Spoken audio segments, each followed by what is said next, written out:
This is a Lego Upscaled minifigure, and today I'm going to be doing a set review on it.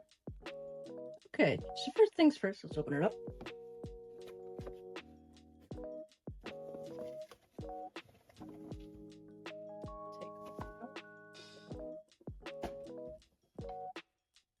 Okay, so before I continue on with this video, I just wanted to disclose the fact that his torso is actually way more brighter red, like how the normal classic minifigure red is, but the lighting just doesn't really agree with him. So while you're watching this on screen, you're just gonna see his shirt as dark red. So first, let's talk about the question that I'm sure everyone's wondering. Does he have opposable limbs? Well, yes, quite frankly, he does. Allow me to demonstrate. His arms do move, which I'm sure you could probably see in the product images along with his legs. And yes, everything can move on their own. They don't all move at the same time.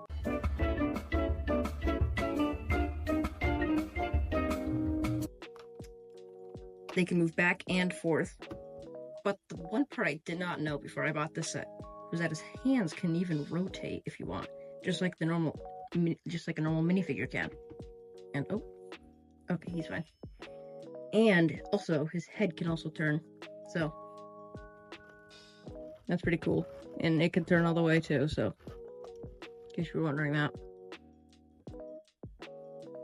Okay, so one thing that really stands out about this guy, besides his enormous height, is why does he have a hat on? Unlike the normal classic Lego minifigure. Well, let me show you. If you grasp the top dome of his hat and you lift it up, there's a little place for a minifigure to put in. So I'm sure that Bob will be very happy about this. Bob now has his own little mech to control.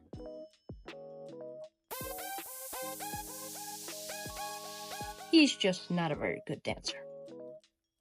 Okay, so another thing I wanted to talk about is, in case you're wondering, no, he does not have anti-stud holes on the back of his legs like a normal minifigure does, but he does on the bottom of his feet though, and they would fit perfectly into a 4x4 brick. So if you got any giant base plates and tons of round 4x4 bricks lying around, maybe you could try to make a stop motion using him. That sounds familiar for some reason.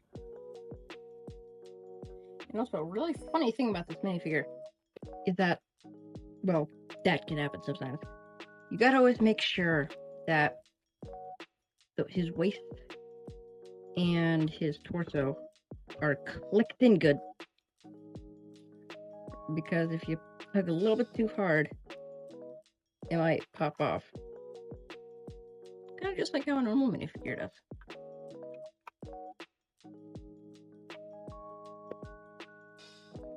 Oh, and also, if you wanted him to be more accurate, the normal minifigure, you could take off his hat.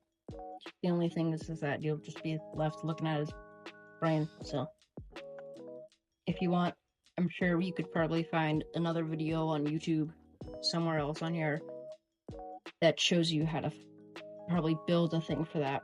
Build a little top part of his head. So yeah, overall I think this is a pretty great set, and I love the fact how Lego finally made another giant minifigure. Because back in when we got those Harry Potter minifigures just like this, it was kind of random and out of nowhere. But this, though, I feel like was well needed, and I'm pretty sure that they also released a pirate version too, which are all pretty cool. But I feel like this one's probably got to be the best one for me. So yeah, this is a great set. Besides just the fact that the fact that his torso splits from his waist so easily, because the only part that it's connecting is just like 1x4 spaces. You can see if I take this off for you guys. You can see what I mean. That's really just it. That's really the only connection point. And it can be a little hard to get in. So yeah. Bye guys, I'll see you in the next video, and I really hope you enjoyed today's set review.